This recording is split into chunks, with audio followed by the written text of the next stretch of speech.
really liked our effort. The only way to beat that team is with the full 48 minutes, and we have a deep team, and I really liked the way we responded in the second half defensively. We didn't play very well defensively in the first half, but everybody really contributed. The rebounding got better, the defense got better, and we were able to pull away.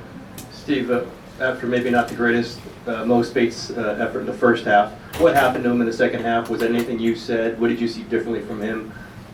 No, nothing. I thought he was good in the first half, and then we had a bad turnover.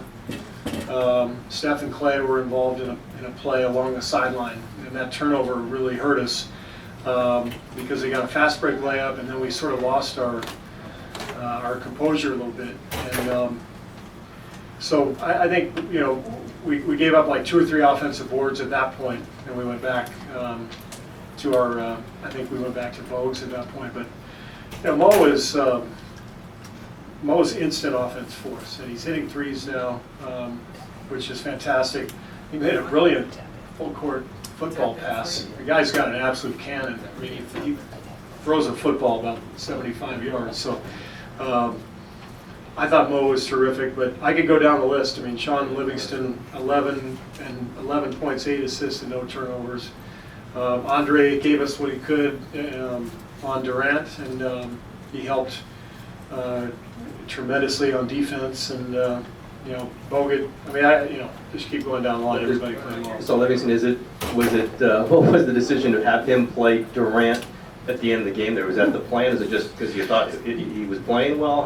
When we signed him, Bob and I did a lot of research and watched some tape, talked to some of his former coaches, and we found that he actually guarded Durant quite a bit in the past when he was in Brooklyn and other teams, and that was one of the reasons we loved the idea of having Sean on our team, because of his length and just intelligence. He's one of the smartest guys I've been around, and so you have to keep throwing different bodies at KD. He's just too good, and Sean is just another option that we can go to. Steve, with the Thunder being seen as one of the roadblocks maybe to the championship, what does it mean to sweep them in the season series, and what would a potential playoff series look like in your mind?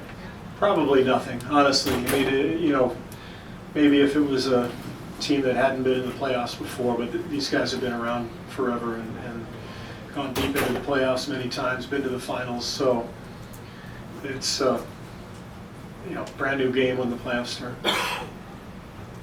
Okay, first, congratulations, Steve. You tie up your balls for these 43 wins and home game wins. And the first half, your team, the Thunder has got 9 offensive rebounds, but the second half they just got 2, and the third quarter they got none. So what's your opinion of that? Well, that was the key for the second half, was our defense and our rebounding, and I thought the activity level picked up on defense, and usually when that happens you rebound better. We were on our heels in the first half, and they were beating us to the glass, but second half we picked up our aggressiveness, and that led to better rebounding, and then we were able to get out in transition as well. So do you see the Thunder will be the biggest potential challenging the post-off season? Oh, there's a lot of challengers. I mean, Oklahoma City's a great team. San Antonio's a great team. Clippers, Portland's been playing great. I mean, the West is deep, and we know that there's a number of challenges ahead. I know you talked about Sean a little bit already, but he kind of led that 7-0 spurt beginning of the fourth quarter. How important was that run while your starters were resting? Yeah, I thought that was really big to get off to that good start in the fourth. That fast break layup for LB was a big play. But the activity level of that group was really good, and we were able to get rest for for Draymond and Steph, and we even kept Clay out for a couple more minutes because LB was going really well. So it was an important stretch of the game. I know no rules were being broken, but you seemed to have a nice chat with Kevin Durant there when someone was shooting free throws. Care to just to tell us generally what the discussion was about? I think I asked him where he ate last night, what restaurants he enjoys in the San Francisco area. No, I don't even remember. We got to know each other a little bit at the All-Star game last year, so, you know, during a game, it's kind of common, you just say hi to a guy if he's standing next to you. That's about it.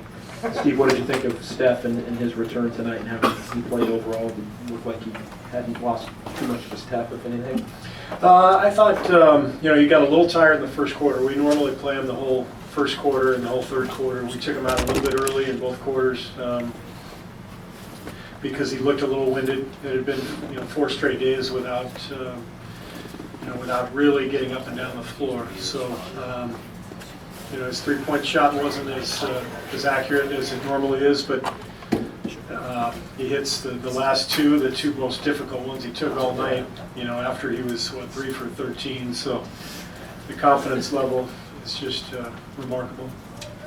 Coach, can you talk about time the home winning streak, the longest home winning streak in NBA history? Yeah, you know, we take great pride in protecting our home floor. We have an amazing crowd here at Oracle, and it's a remarkable streak. There were probably a couple of games in there that we should have lost, so it does take some luck, but it's been very important for us the last couple of years to establish the home court and really dominate it, and we're proud of our guys for that. Yeah, you mentioned Iguodala getting the minutes out of him. Did you know he was going to be little? Did you have him on some kind of minute count? And you a little worried when you see him? He's wasn't looking like he was running great out there. Yeah, we limited his minutes, and you know, so we didn't expect him to play big minutes, and that's why we finished the game with Sean. You know, also Sean was playing awfully well, but we just we got what we needed out of Andre, and everybody else stepped up and played really well.